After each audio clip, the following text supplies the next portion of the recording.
Hello everyone, welcome to class. So let's begin by recalling what we had last time. So we had a polite setup. Now we are in the more weird territory of non-convex functions.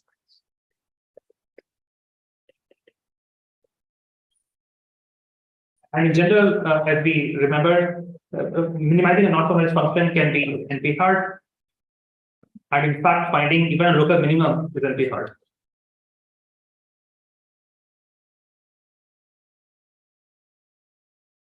So then you might ask, what assumption should we make on our function so that one can hope to get a local minimum? And that assumption is the strict straddle property,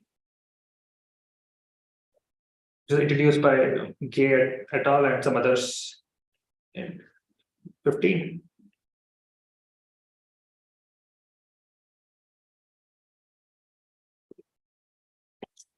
So this property will ensure that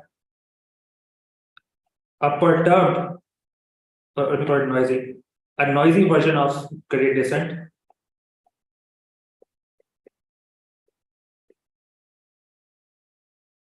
will find an approximate local minimum in roughly whatever epsilon to the 4 steps, where epsilon is your distance from the local minimum. So xt minus x star, distance is most epsilon, these many steps. Yeah, so that's the thing. And indeed, as it turns out, for many practical machine learning applications, a local minimum is already good enough. Often a local minimum is in fact a global minimum, or even if it is not, you find, for instance, for neural networks, local minima already do very well in practice, and therefore it's enough to just look at this. Okay, so that's the story. So now let's talk in a bit more detail. So what is this property, strict straddle property, which allows us to do this?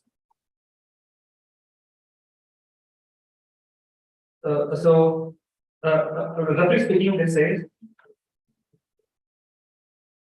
that if your point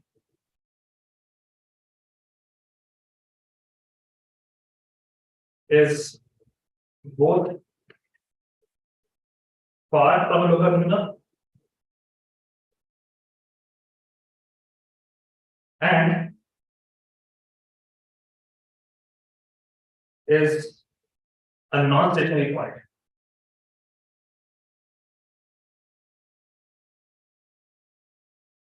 So what does non-stationary mean? It means that your gradient is sufficiently large.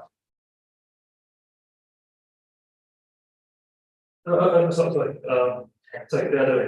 It's from a local minimum and a stationary point. So gradient is small.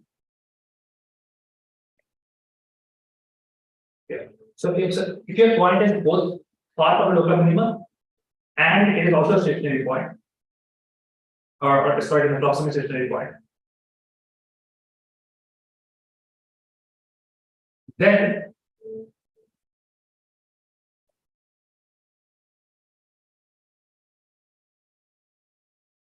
F will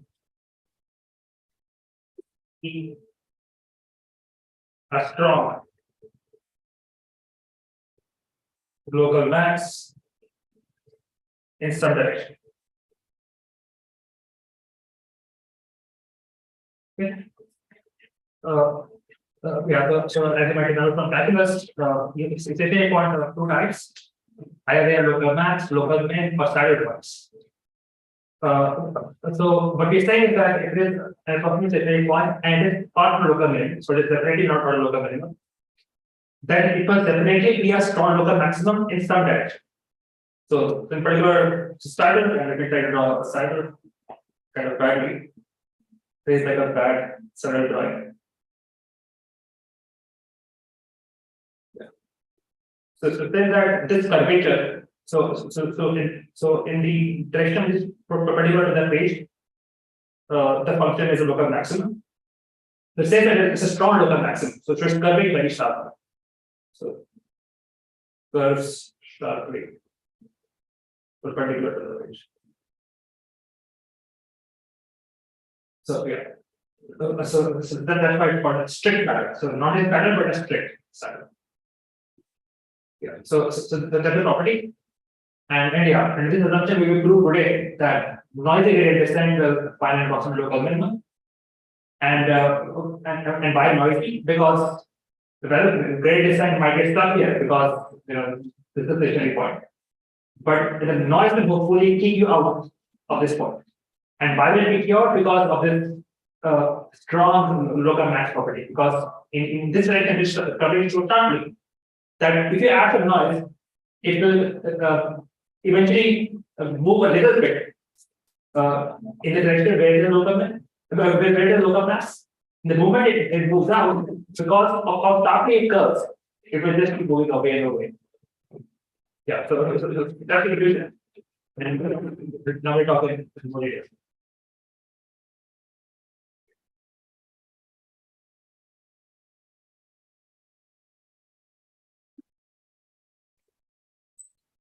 Okay, so let's divide our argument into a bunch of elements. So there are essentially three things to be said.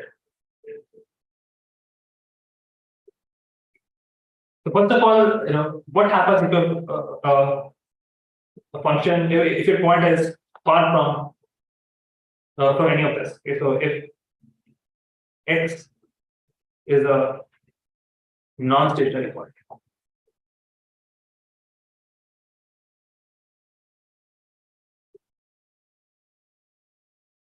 yeah. So okay, yeah. So far from any local minimum and no saddle.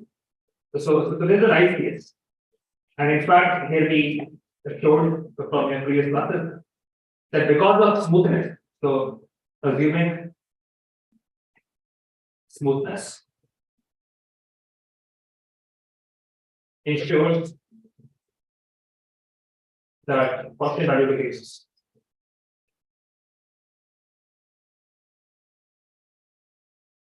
So okay, and this we before essentially it is the same argument. Okay, fine. The second is okay, well, what happens if x is approximately stationary?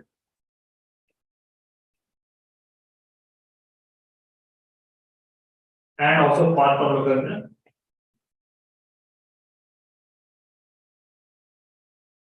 Okay, so in this case, you say that the random noise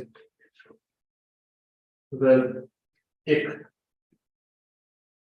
the iterate away and the kicking will be amplified.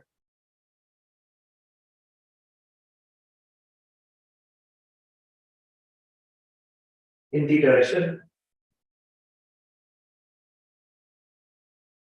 where there is a local mass. So this is what it works. Okay. And finally, if x is close to a local area, then that's the only condition left.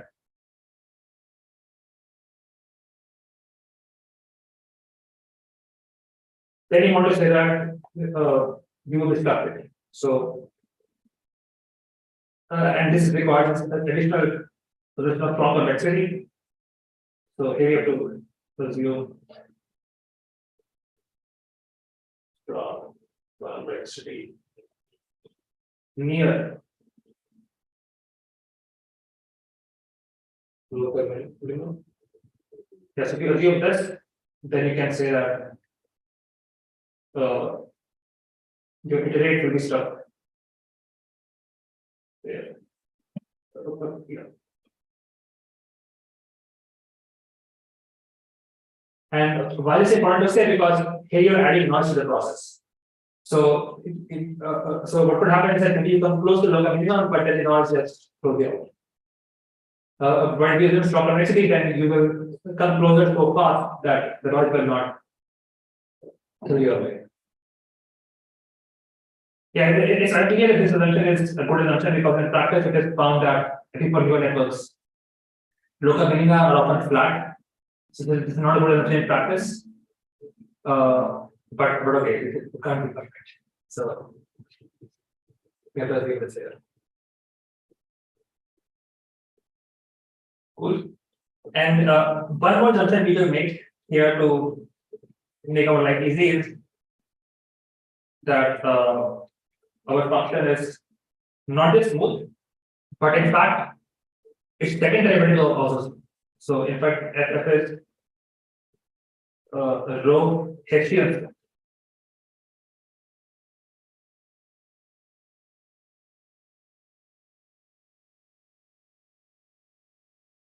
Yeah, so circumstance smoothness is saying that your second derivative is small, and rho Hessian smoothness is saying that your third derivative is roughly speaking.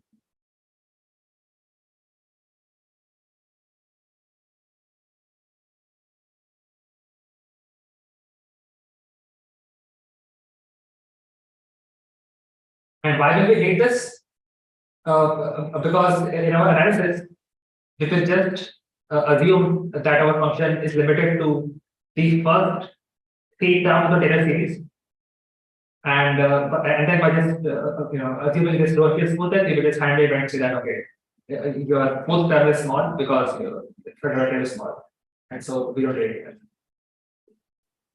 Very cool. So that's the big story. So now let's try to go into details. So start with lemma 2 here because this is maybe the most fun. Then we'll do 1 and 3.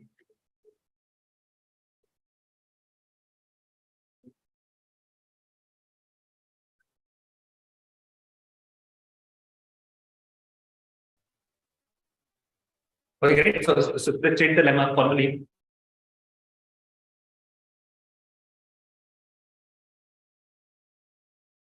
So this is the escape lemma.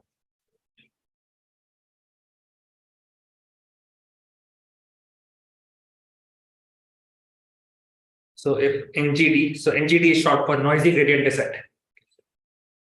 is executed on F from RP to R, that is beta smooth and as rho Lipschitz Hessian and satisfies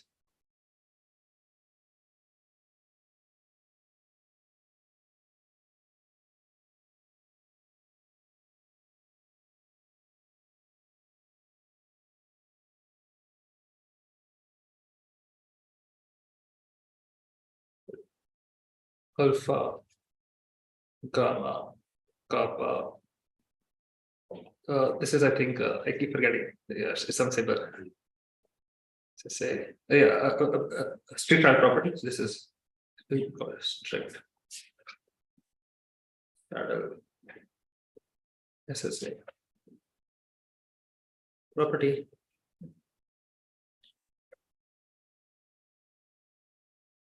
With eta at most 1 over beta plus rho square.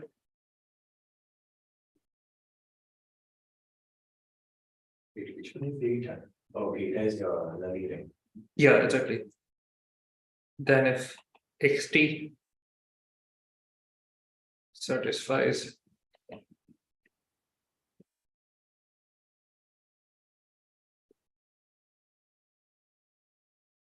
yeah, so this and lambda min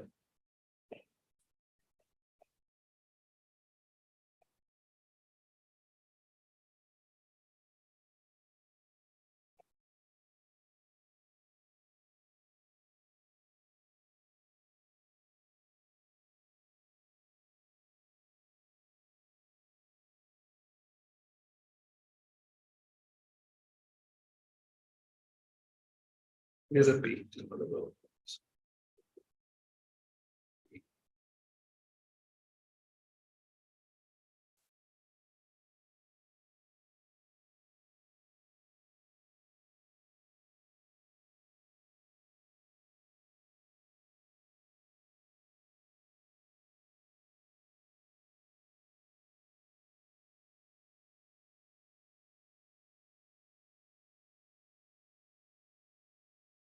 Okay, so this is bit scary. Let's pass this slowly. So what's going on? And say that give me any function that is beta smooth, fine. It has low liquid Hessian, fine. Okay, so let me just define this a bit more precisely. So what is low liquid Hessian? It just means for all xy, if I look at the Hessian, second derivative of x and the second derivative of y, at y, and look at distance in the operator now. And this is small. So this is at most row times. This is not good. And by the way, what's operator now is this one. So operator now of the matrix is so it just captures how much it multiplies the vectors. This is max over all x, norm of ax divided by x. Okay, this is what it is. Anyways, so anyway, so this is what low liquid Hessian means. And in what way are we using this fixed order property? So what are these alpha, gamma, kappa, and this chi doing here? Z doing here. So in this analysis, we will not use our property. The only thing we will use is this gamma. So then let me just state that part which we will use. So we will only use one thing here. The only thing we will use is that so if x minus x star. Okay, so to say that x minus x star is more than g. So it is far away from local max. And the gradient of fx is more than kappa, then so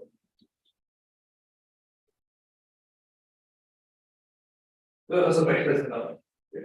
So if it is small, then the minimum eigenvalue.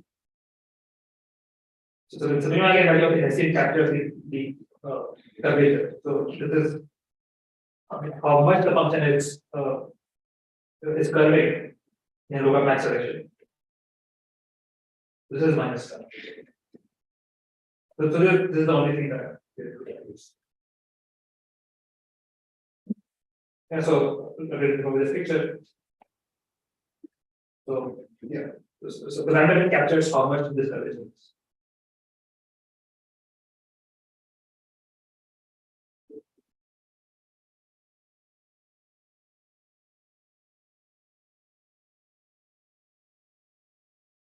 Yeah, and how are this how is kappa related to this beta beta? So it will turn out later that this goes in the correct direction. So it will turn out later that we will set kappa to be more than beta beta, and therefore it will turn out that in a region of interest, this will be smaller than minus star. And in fact, it's stated here more actually.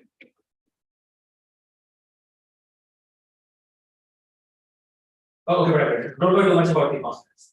So just focus on the big picture that in our region of interest, the lambda is, and that's all that matters. Okay, so something that in any function which is beta smooth and also has small third derivative. And and this fixed order property, which means exactly this, and if you are far from local minimum and your gradient is small, so your approximate stationary, then you will curve very strong in certain direction. So Yeah, so the moment you make something like this, the moment you satisfy both of these things. Okay, so the moment you satisfy this and this will just turn out or something. One $1. So the moment you have this and you have this, which means you are in this zone, you will end up decreasing the function value. So starting from extreme, where you hit the zone, if you iterate for s steps, there's like 3 log p over theta gamma, then you will decrease by at least theta 1.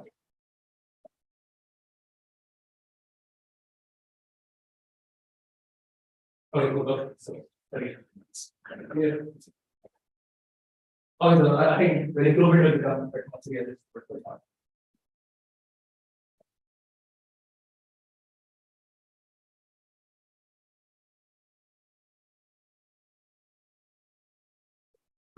Okay, so let's do the proof. Okay, so we will do like simplified proof with a lot of calculations skipped. So let's do that. Okay, so remember what's the idea? The idea is to look at the second order Taylor expansion and forget everything after that. So let's define f hat as follows. So you take your point x0. So by the way, so I just call x0 as xt.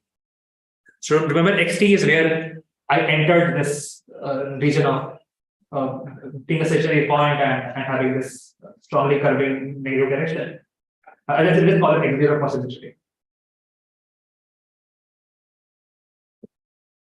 Okay, so let's just expand the function for 2 orders.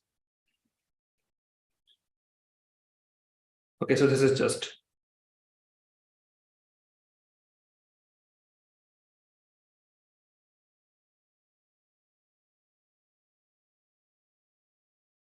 this thing, and here h is your second derivative. Cool. Yeah. So what we will show is that if I run noisy gradient descent on this approximate function on f hat, then the f hat value will decrease.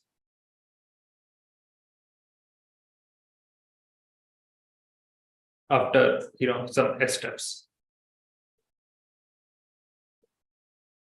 And then what we will not show is that you can go back to f from f hat, and this uses that the Hashini's row Lifshitz uses row Lifshitz. Let's see. Yeah, so this will show that whatever you left out, the third order term is small. Yeah, okay, but this will not. It's kind of boring. Yeah, so it's able to the fun part, which is this. Okay, so let's do that now. Okay, so here is some calculation, which again I will not write. So we show the following exact expression for x hat t.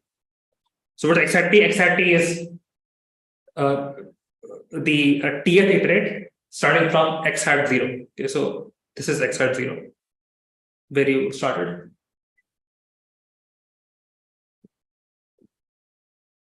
Yeah, so if it is just for t steps on f hat noisy gradient descent, then what will I get? So my iterate will be, so starting from x hat 0, it will be minus theta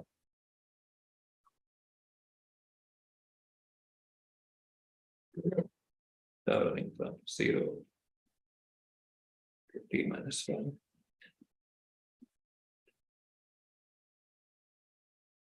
Tau 0.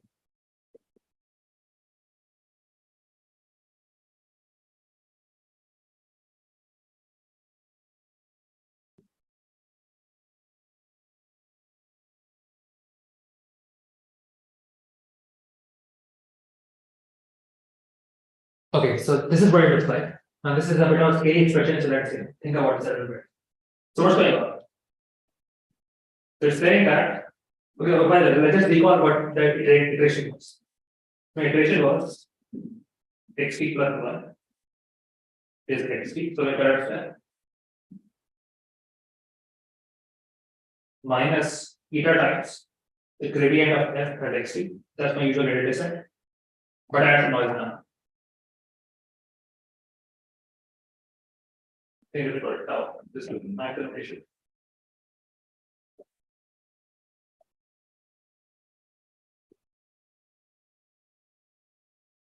So this is how it goes. So okay, so what do you want in this picture? So well, the first term here kind of doesn't matter. So this will just ignore. Just ignore this. Why? Because we are in a regime where the gradient is -1.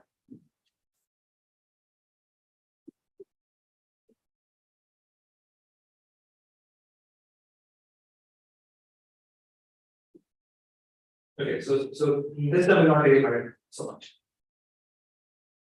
The thing which matters in the second term.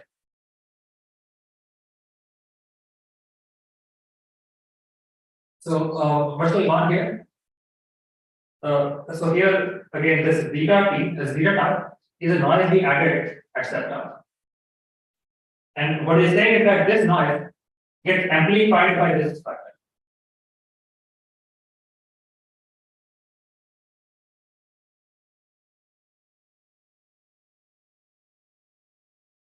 And just to kind of illustrate this a little bit. So what is I minus eta h? So let's take an example. Remember last time we had this function f of x, f of x1, f of xy equals x squared minus y squared. I think there was a half probably. So now so what is I minus eta h? So what is h?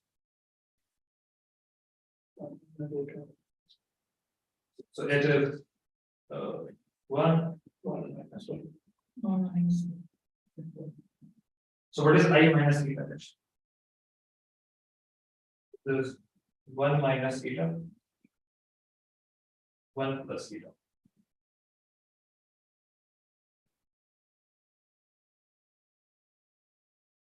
So what is it doing? So if I raise this to some power, if I raise this to the power t minus eta minus, so eta t minus power minus 1.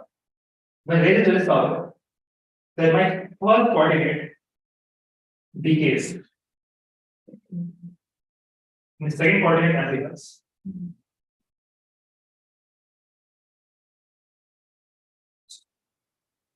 And if you look at this function, so along the first direction, okay, so what comes as directly I do my noisy gradient descent starting at the point 0, 0. Then along the first direction, 0, 0 is a local minimum. And on the second direction, it is a local maximum because there's a plus 1 and there's a minus sign. So it's saying that along the first direction, where is the local minimum, it will decay. It will decay a very step constant because of the noise. But the second will definitely amplify. So along the place where it is a local maximum, along that direction, it's going to amplify. So yeah, so that's what you think about. So this operator 1 minus eta h to the t minus tau minus 1, this achieves the effect which you want to achieve. It amplifies the coordinates along the direction of local max and decay keeps constantly the remains. Yeah, and then the idea is that this amplification here will overtake the first one. Why? Because hopefully you gradient here is kind of small. So your noise here will just drown out the K part of the gradient. Okay, cool. Okay. So that is like the intuitive picture. Now it's to the full thing.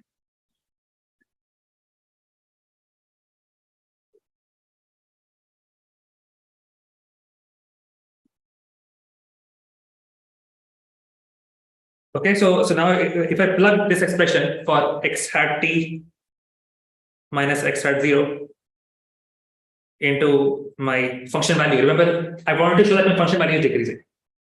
So plug this into f hat x. Yeah.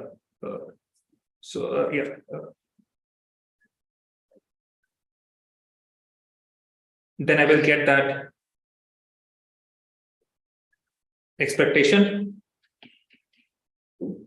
of f hat x hat t minus f of x hat 0.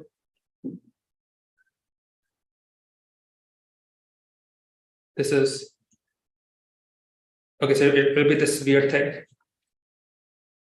minus theta gradient of f at x0 transpose. By the way, this T also looks like a transpose and this also looks like a transpose. But hopefully you can understand which is a transpose and which is not. Okay, then we'll write this up as another color. The transpose. So this is a transpose. And black is a T. This is a Tth step.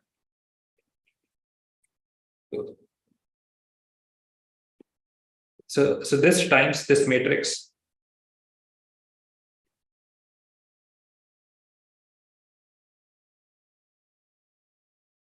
You get some matrix here.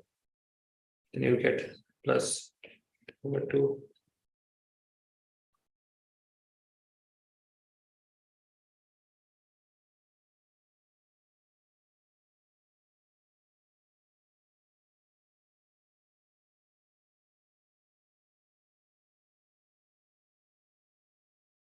There you will get this matrix.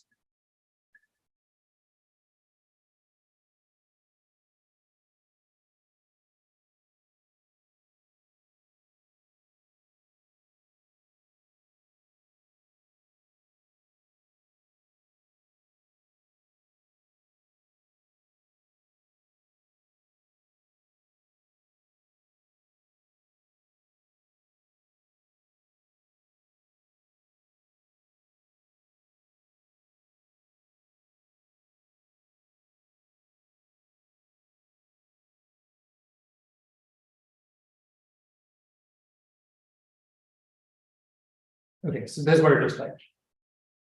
And let's say why this is believable. Let's just go back to previous slide.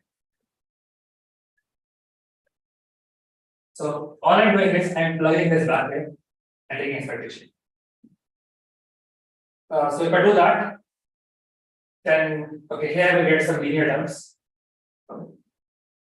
And what about this part here? Okay, so here is linear term, and in this part, I will get some square terms. Right? But now, what's the point? So since this noise is isotropic, so remember what noise leaves, which is equal.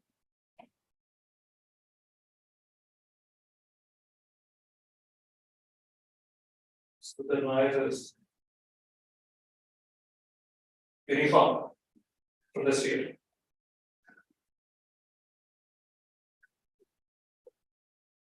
Okay, so this noise actually probably means that expectation, the covariance matrix is the identity matrix. And also independent. Yeah, so that means that whenever you get linear terms in the noise, they will become zero. And whenever you get square terms, they will become empty. So that kind of suggests that so if you plug this here at the expectation, then you should get something of this sort. Because because I put this back in, then I get this gradient times this thing here, and I get this gradient times this thing. So this will become here. I take partition, and this term here, it times the gradient. This shows up somewhere here. This one. And yeah, and finally, if I just plug this here, then well, I get some term which there's a gradient in it, and this summation, and that is this thing. Yeah, so that this thing. There's a gradient here, and there's a second here. And then there is stuff with the noise. So the noise stuff will again. So then we use this one, and yeah, and then that is simplified to your second term. So yeah, that's essentially how these terms. But this is not magic. This is pretty good magic. Okay, great, cool. So now let's continue.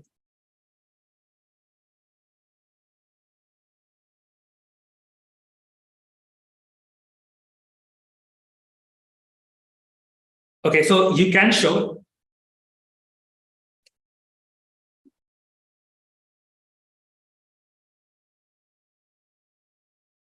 that this matrix here is positive semi-definite. Yeah, so this PST whenever eta is sufficiently small.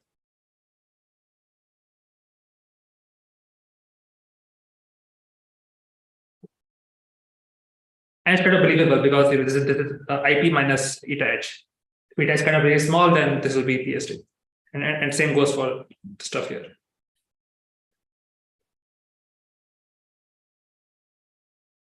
Okay, so and since it's PST, your first term here is entirely negative. This whole thing here is negative. Cool. Yeah. Okay, so therefore it remains to figure out what this term is doing. And again, remember, going to our previous solution, the first term here comes from our gradient at the initial point. And the second term here is the noise term.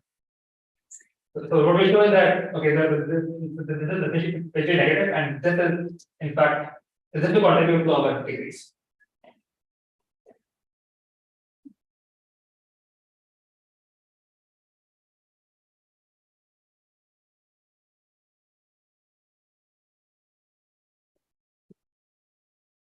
Okay, so yeah, so okay, so let's just finish it off now. So this thing here is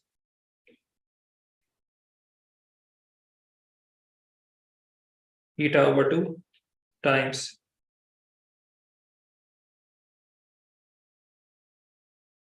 okay, so remember what's trace is sum of eigenvalues. So there are p eigenvalues of this matrix. So again, if you remember our previous analysis, then so this kind of capturing how much we are amplifying things along every direction. So there are p directions now. So every direction, let's see what's going on. So so what are the eigenvalues of this matrix? So that's nothing but so let lambda I be the ith eigenvalue of the Hessian. So then the eigenvalues of this thing are 1 minus eta lambda I to the 2 tau times lambda I. This is, I think there is a eta square over 2. So this is how this is. I think there's a summation like there's a summation. Sorry.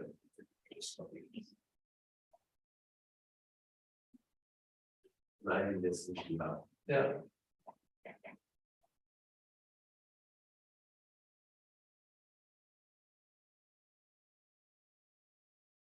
Yeah, that's what it is. Okay, so now let's do some again. This is a geometric series, and it's all of you how to solve.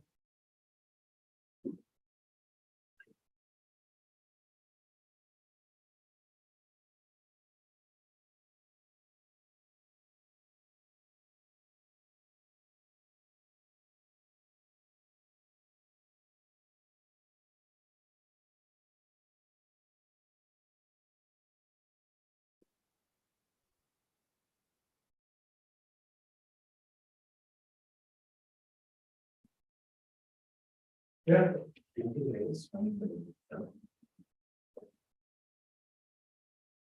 Largest term is what is economic and power 2t minus 2. So in this question, we oh, yeah. Okay, so yeah, so we have this thing here. And okay, so this is just a level, okay, I haven't done anything. Okay, but now we have to use what really well knows. Remember, what does the action matrix look like? What does the fixed alpha property tell me? It tells me that if I look at my text here, which captures the curvature of my function, then if I look at the most negative direction, so let's just call it lambda p. So this is lambda 1 more than lambda 2. Lambda p is a direction where you have the biggest local mass, actually. So the most curving local mass. Lambda p is at most really small. So we know that lambda p is at most. So that suggests that for the PS term here, this will really blow up because you have minus eta with lambda. This will exponentially blow up. And that blow up will just overwhelm every other. So now this is short.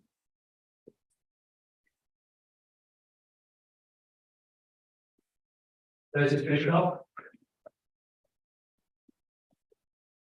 So look at the PS term now.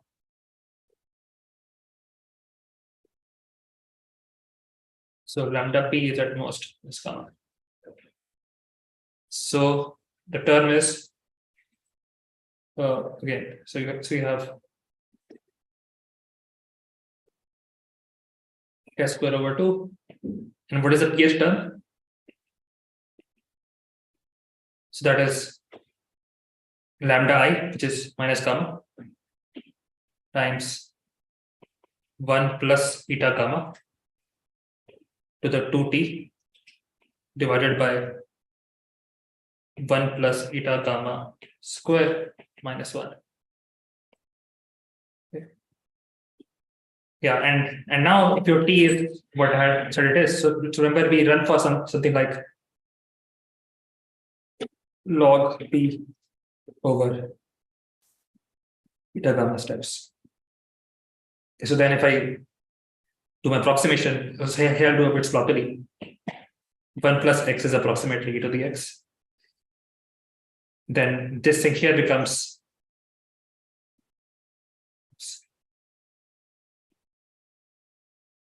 p to the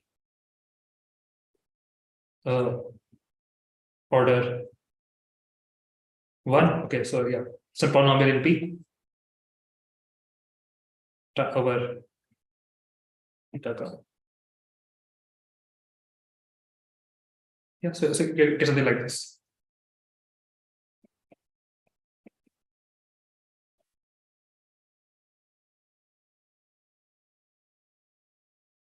Yeah. Okay. Yeah. So and I'm not doing the whole calculation, but now this suggests that you're doing very well. Why? Because your last term is like very negative. And what about your other terms? What about my positive terms? So my positive terms, they have a decaying geometric series. Right? Remember the ratio was 1 minus eta gamma, sorry, eta lambda I. Yeah. So they were like this, lambda I 1 minus eta lambda I to the 2 term. Yeah. So this is now a decaying GP. So so this is now roughly eta square over 2 times lambda.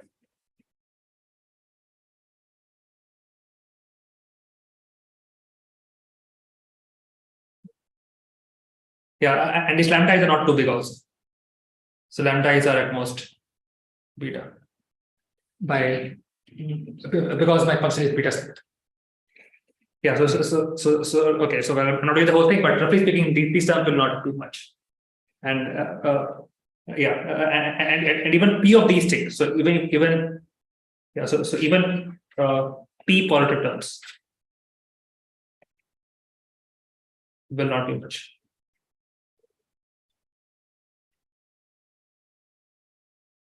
Compared to negative term. Compared to pH term.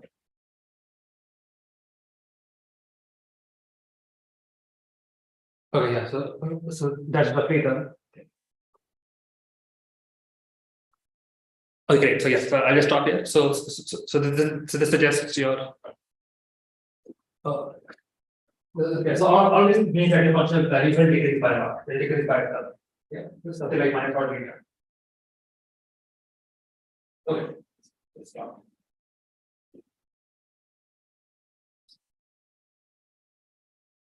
Okay, so that finishes this lemma, but now let's look at the other parts.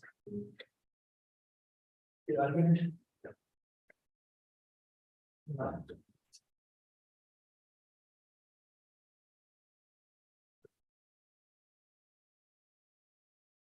Okay, so let's also do this decent lemma. I'll just write it down.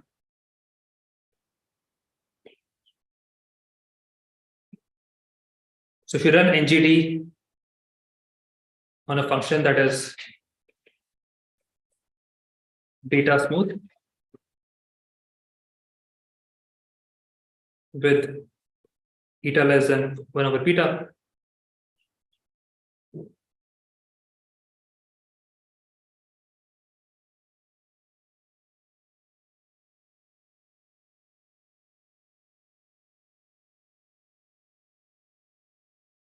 and in fact I assume that it was 1 over beta times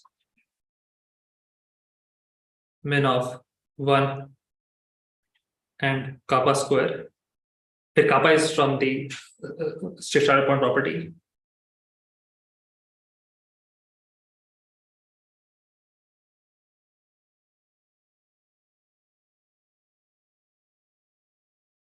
Kappa chai Starter point. Then for any xt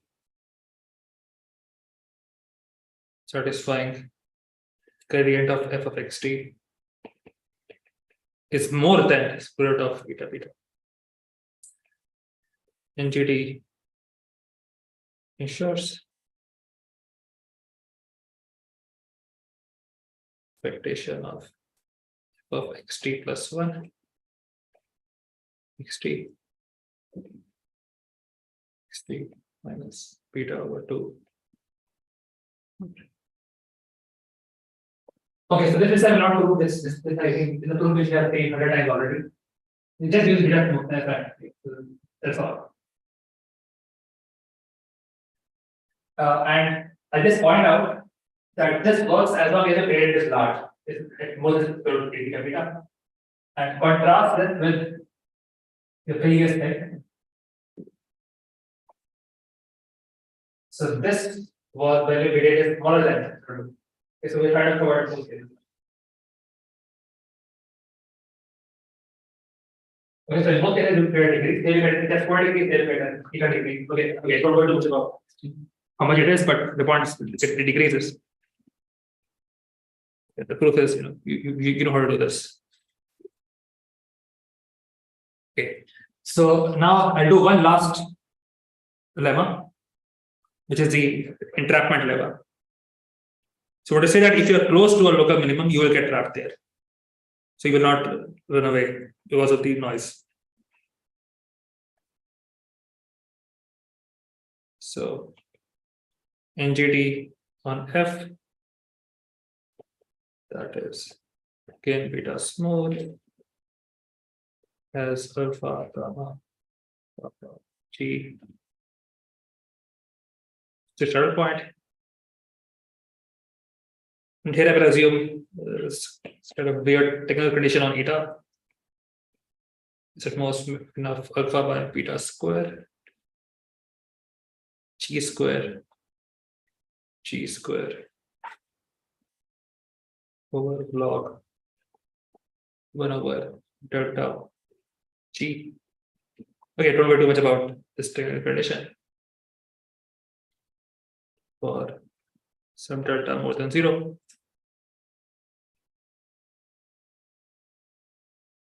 Then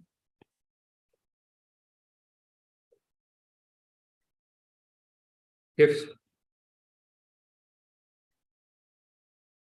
xt satisfies xt minus x star at most G. So if you're close to a local minimum,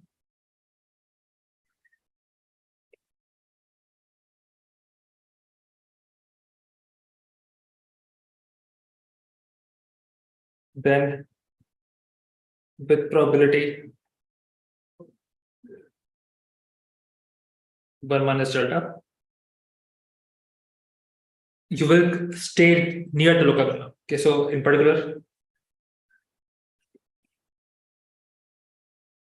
for all time steps between t and t plus 1 over eta square log 1 over delta,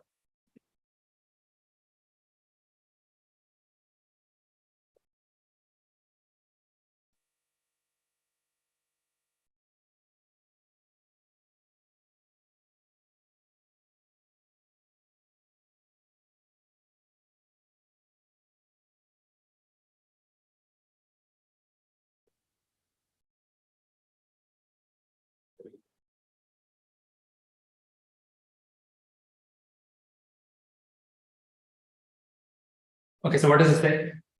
We're saying that if you are near local minimum, then you will remain stuck there for a long time with some decent probability. So you will stuck in the same radius.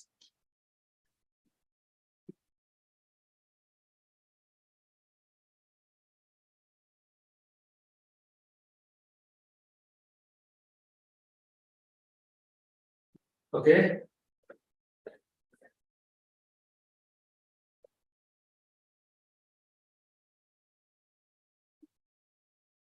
Okay, so let's prove this first. Okay? We're not do this completely. We'll prove like a part of it. And the remaining part we'll do next time. You'll see why. Because we need a tool which haven't done so far. Okay, so there's a partial proof.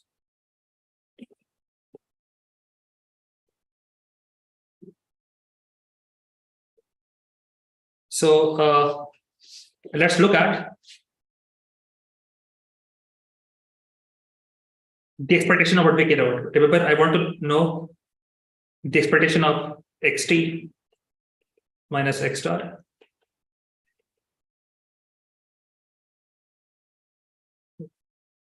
So this is what I want to know. I mean, I want to know the expectation. I want to know this with high probability. But actually, for now, since we're doing partial proof, so we'll look at expectation. So eventually, we will need what's called a martingale argument, and that's why we will do it this way. So this part we will look at the expectation of this at the next step given xt. So you see martingale, this looks a bit familiar. Yeah, but also it kind of makes sense that given xt, how far am I to the next step? So we will show again. This might again look familiar from martingale. That this is at most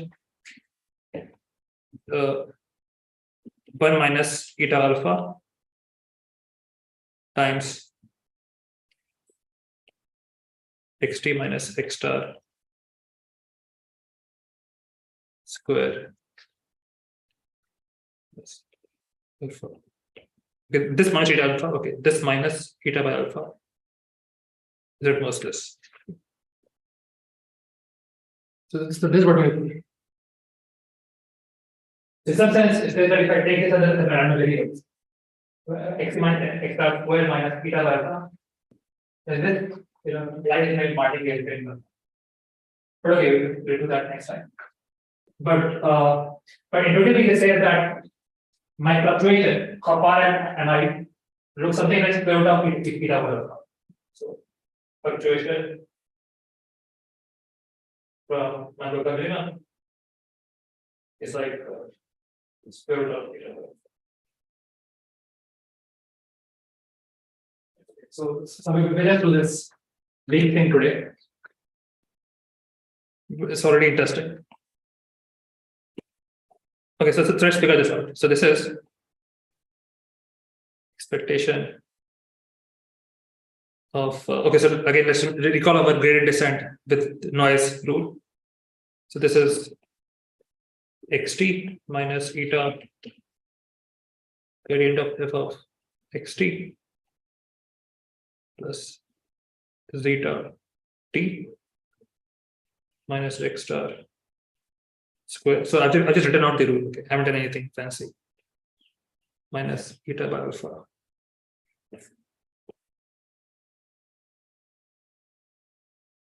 Okay, how much is this? So this is xt minus x star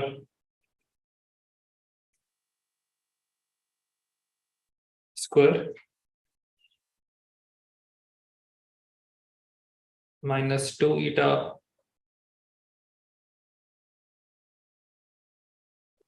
gradient inner product xt minus x star plus eta square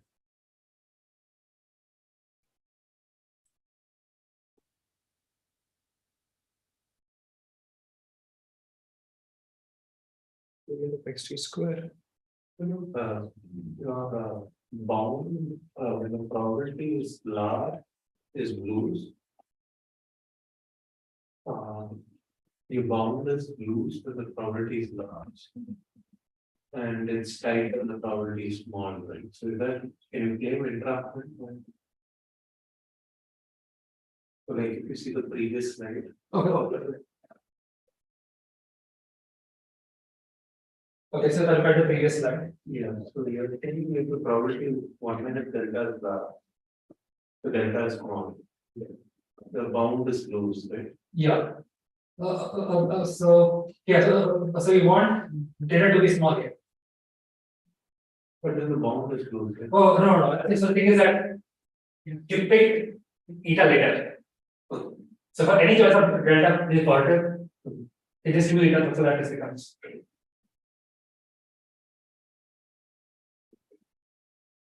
Yeah. So think that eta is easier to set, right? It's in your hands. Delta is the painful one. So use whatever delta makes your thing work. Make delta as small as you need it. And then that gives you an eta. So with a set eta to make this thing. Sorry, what is the last quantity? Zeta. The last. This is G. Okay, so G is your distance from X star. Oh, okay. And it goes up here actually. So it has at most min of beta square and G square over log 1 over delta. So if I make my delta small, then my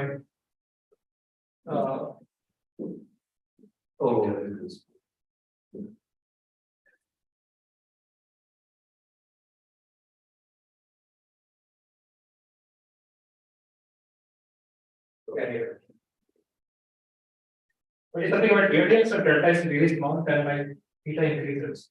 Oh,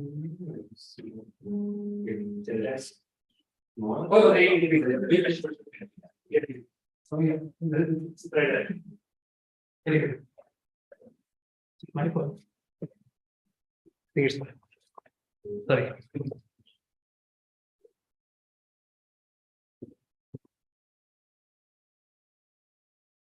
Great. Anyway, so let's finish the proof.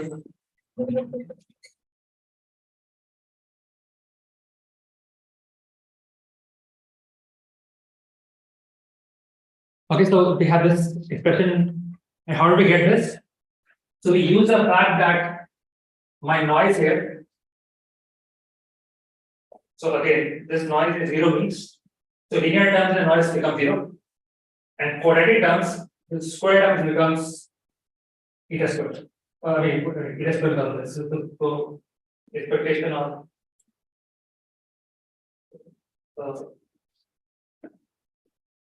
so I don't know. So covariance matrix is 90 degree.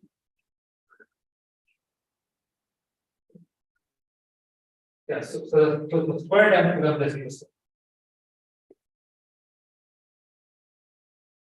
And linear term is 0. So that's how we get this.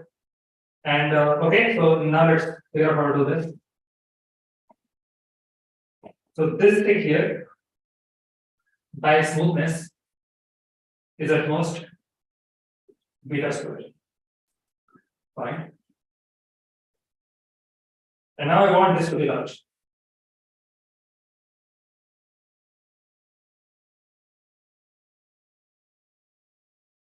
And okay, and how are we going to get that? So this is where we use proper measuring. We use the fact that in a G neighborhood, my function is probably convex. So let's just see that argument.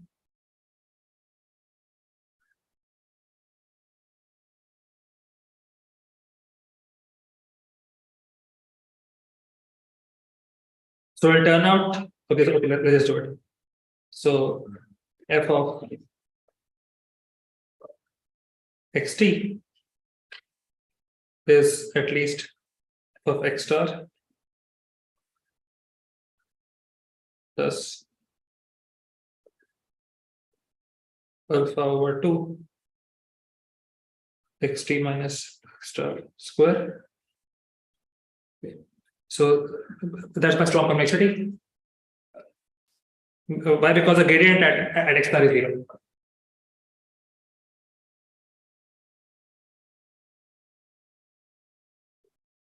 Yes, so just say that if I make a parabola centered on x star with with alpha over 2 as my with alpha as the second derivative, then the function lies above the parabola.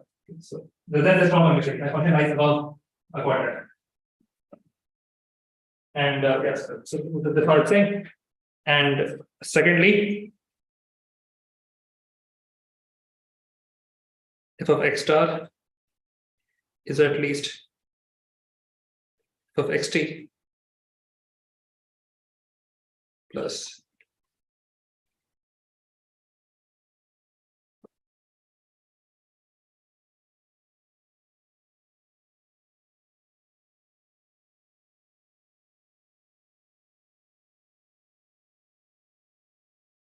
yes. So this is the thing that is thing in the other direction. And now let's add these again. Right, because if I add, then this cancels, and and then I get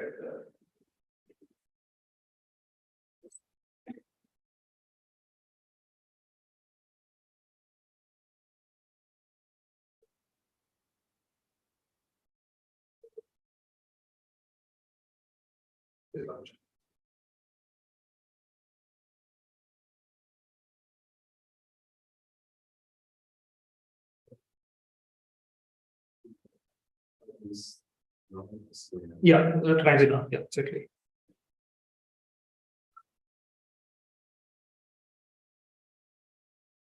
Great. Okay. Square.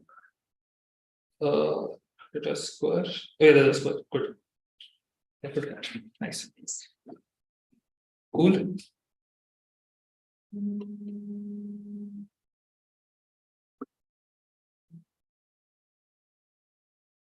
Okay, great. So if I just plug all of this in, then I get then how much is this? So this is x minus x star square times 1 minus 2 eta alpha plus eta square beta square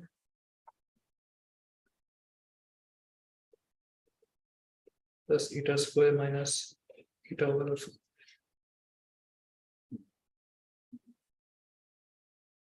Yeah. And then if you just manipulate this a little bit, and we use the fact that my eta is sufficiently small, so we use that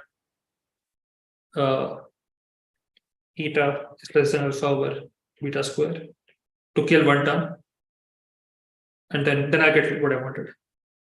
So then I get this thing. Okay, so yeah, that's what it is. Cool. Okay, so the potential gives me on the gives me bound on the square. So of the distance, the prediction of the square. And there is minus eta alpha suggests martingale somewhere, but in that we will see. With some pattern of martingales. Okay, good. So now I just want to like wrap up with the final story. With the main theorem, which I just state and not prove. So the theorem now just combines the three things we have seen so far. So for any epsilon delta more than 0, suppose we execute NGD, another gradient descent on function that is beta smooth, has row Lifshitz Hessian, and satisfies alpha, gamma, kappa, G, SSA.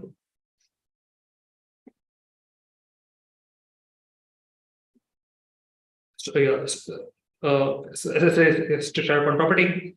Then for eta less than eta max, which is the smallest of square over log and delta alpha over beta squared c squared over log. What is already written?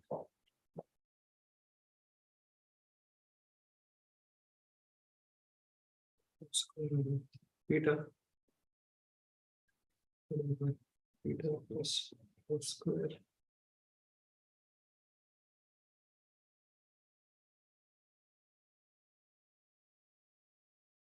with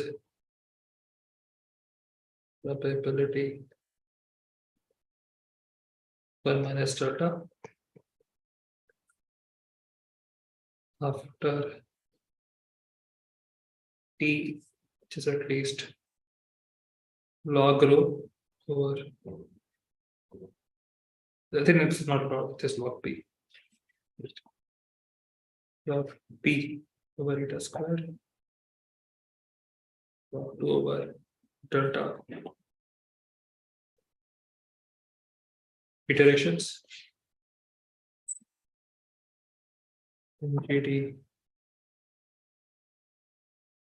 outputs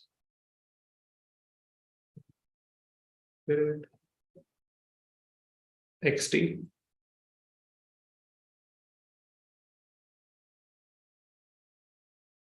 such that xt minus x star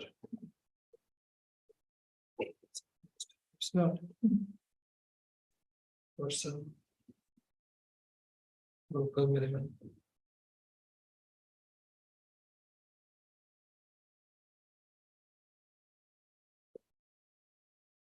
Okay, so I just say like this.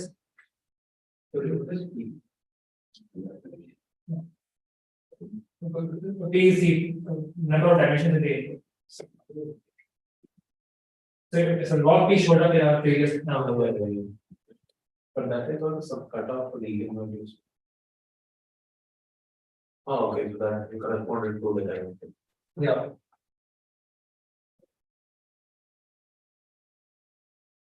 Okay. So, what's going on? So, so let us recall where these things come from. So, the first two maxima come from the previous lemma, and the second two come from the one before that. So, and here this kappa corresponds to how big our gradient is. To gradient cutoff, essentially. And beta is smoothness and rho is this thing. And what is alpha and chi? So alpha is saying that my function is alpha quadratic convex in a chi neighborhood of my local minimum. Okay, so that's what is important. And yeah, this is that if I run for these many iterations, then I'll output a point which is near some local minimum.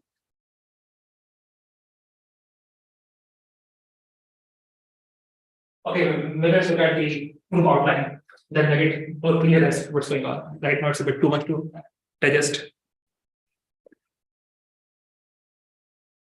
Noise scaling in this?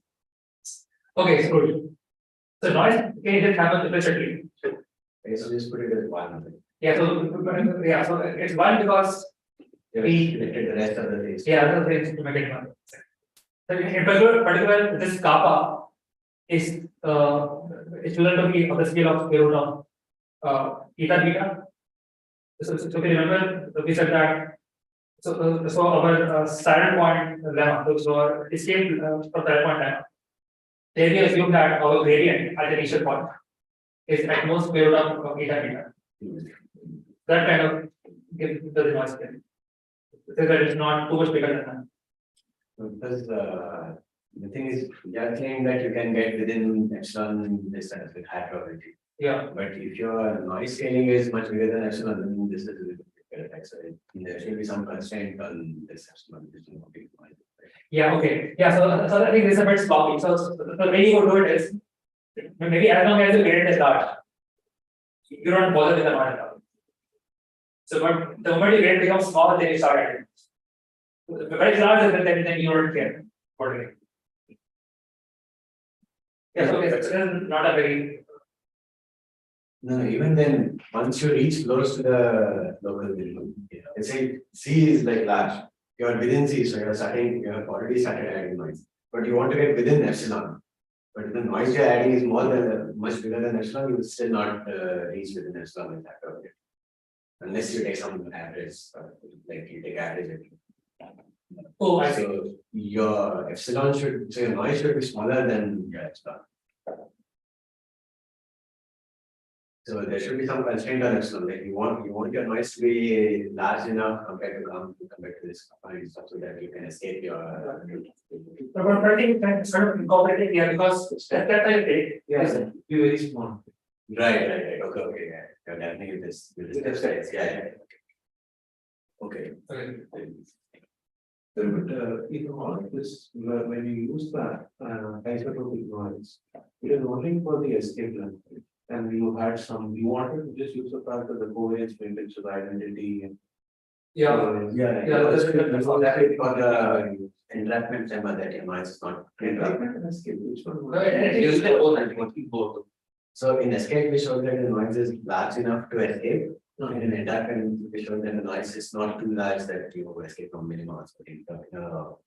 Alpha is strong enough to keep you in. So would it be relevant to an isotopic noise or something like that? So we could do it, but then, like, if you have some idea of which direction your maxima are, then you could do this. So if you have here we don't have any, like, when you are at a saddle point, any of the directions can be your. Yeah, so I guess it ended with not having explosives that maybe a bad direction gets amplified a little bit. The good direction gets amplified a little less. I mean, it still work, I guess. Yeah. But it might be on very slow. Like another way to say this is that when you're doing this So in the escape lemma, you're saying that the noise in the direction of your local max is large enough that you can escape. And an pattern is that in all of the directions, your noise is small enough that you can. Sometimes it might be faster. Where the noise is larger and your max exactly matches that direction. Yeah, so it depends if you get lucky. Yeah. If you get lucky, then yeah, of course. Or is there some way to look at the gradient to maybe guess which direction is the max and? Already need some second information. Yeah. So looking at the gradient, how can you know which direction? Yeah, you can't. You have to look at it always. You need one more. Okay, if you look at the essay, then you know which direction. Yeah. But you don't want to cut this. You can always set the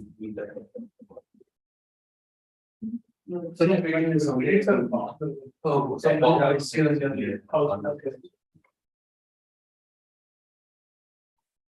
Is there a condition to verify the census property, like something or something? God is very enough, I would say. I mean, you have to go check these local minima and say it is pure. Yes, practically this is possible to check. And probably not even true for your networks. But even the SCM thing, even that thing that near local memory is solving on it, that we know is not true for your networks. So local memory is not practice are usually off. So this is a bit of a side flat. A flat end is anything like also zero. Here, a positive, but yes, it is small.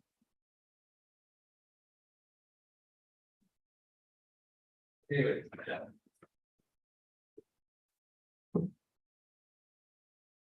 but there are other applications where other machine learning applications where we see that actually true. That's kind of why it's interesting. Maybe we'll go over that next class. But yeah, good point. Okay, so I think I just sketched the proof of this. Wanted it for today because the ideas we have all seen. So it's like the sketch proof. Okay, so you divide your region into 3 parts. So you take your space RP and you partition it into 3 regions: R1, R2, R3. So what is R1? So R1 is those points where the gradient is big.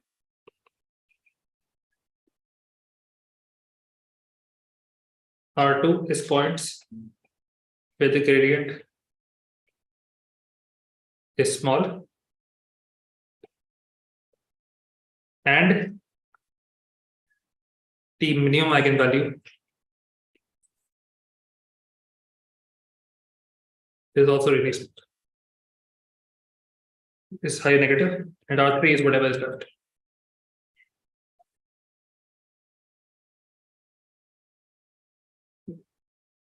And here is like the idea of the proof. So you want to say that whenever X is in R1 or R2, your function value will definitely drop. Either immediately, if you are in R1, or after some time if you are in R2.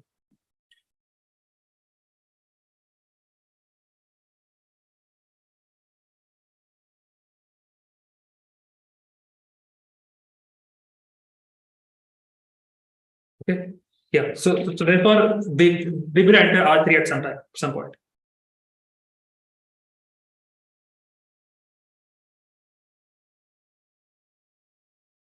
Because function cannot take these forever. But you only do so many steps. Or I guess you can say that it drops by at least this much. Yeah.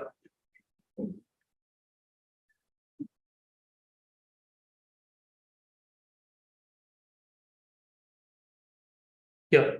So we will enter R3. And then you say that when you enter R3, then you are near a local minimum. So in R3, you are near local minimum. And that's why the stationary point property. That when a point is not stationary and also not a saddle point, then it must be near a local minimum. And then you say that my function is also strongly convex, that's my assumption. And then I must say trap there. Trap until the end of iteration.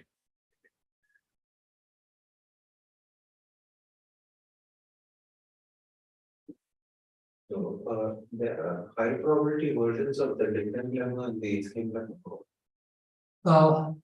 Yeah. So yeah, I mean, we need that, otherwise we can't say this. So because the statements which is stated right now are in expectation, right? Okay, I need the escape one. No, both are, the descent and the escape is. No. So the entrapment is with hyperbole. Already on that. Yeah, so that is from statement. Descent is. Yeah. It's within the expectations. But it's enough actually. That is enough. Yeah. So you only need hyperbole there. The other one you're really in the escape one. So escape one also was about this expectation. Expectation, right. I don't know, you were doing high probability for all the three. No. You can get another. Okay, yeah, maybe next time to escape one. Okay, yeah, maybe we will solve all of this. Okay. But okay, cool. So the directly outline maybe next time I'll also flexibility. And so next time we will do the details of this plan. We will do the martingale thing, so list. And we will show an application. Okay, great, thanks.